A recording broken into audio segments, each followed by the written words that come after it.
Hi, I'm Hatem, and today I'm going to teach you how to make kombucha. You always want to start with the party pitcher, and the easiest way to do this is to get yourself a cup of organic cane sugar and 6 teaspoons of an organic kombucha-based tea. Now, the reason we use organic is because we always want to know what's going into our kombucha, and organic assures us that it's clean. The organic green is a very light base, and the reason we make it a light base is so that you can flavor it and the flavors come out. The organic black base, however, has a good strong flavor to begin with. It doesn't need to be flavored afterwards, but if you do, it works really well with very strong flavors. So let's get started. First thing you want to do, pour in your sugar, 1 cup organic cane sugar. Next thing you want to do is pour in, or put in, I'm going to use the green base tea. You need 6 spoons of that.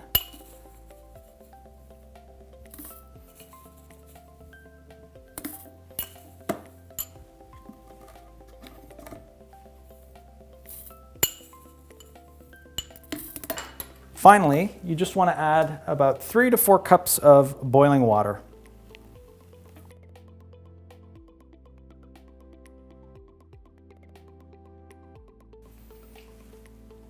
And we'll let that steep for about 10 minutes. Next, you want to get the kombucha and party entertainer ready. And the way to do that is filling it up halfway, or about 2.5 liters, 12 cups of cold water. Make sure it's fresh, clean, drinkable water. The reason you want cold water is when you introduce the boiling hot water that has the tea and the sugar into the jug, you don't want the jug to shatter, first of all. And second of all, you want to make sure that the temperature at the end of the mixture is about room temperature. Next is the SCOBY. The SCOBY stands for a symbiotic culture of bacteria and yeast. What's really neat about a SCOBY is it's genuinely a living organism. And what it does is it starts to eat the tannins and the sugars that are in your mixture and converts them to what you taste as kombucha. What really speeds up kombucha is the starter fluid. Now this is key. The SCOBY alone will take way too long to convert your mixture into kombucha.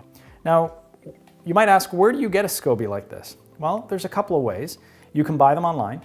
And if you do, you always want to be careful not to get the powdered version. It takes too long. Sometimes, well, most of the time it doesn't work. Simply put, it's a big risk doing it that way. The alternative is buying the SCOBY in a starter fluid packet.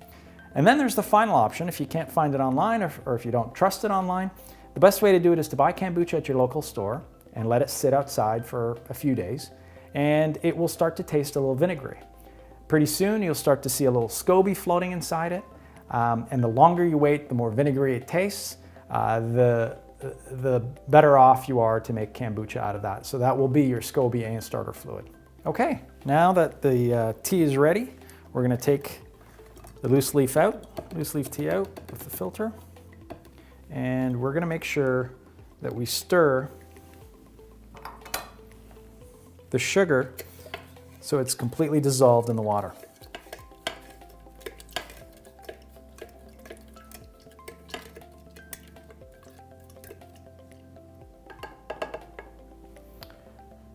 Now that it's ready, just pour it in.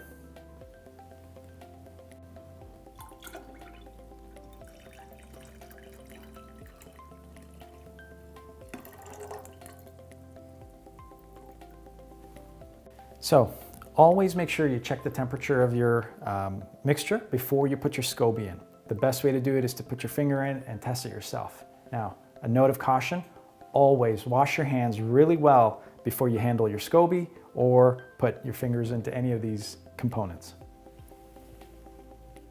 Yep, it's room temperature. So first you want to put in the starter fluid, just pour it right in. Finally, you want to carefully carry the SCOBY up. You don't want to squeeze too hard, and drop it right in.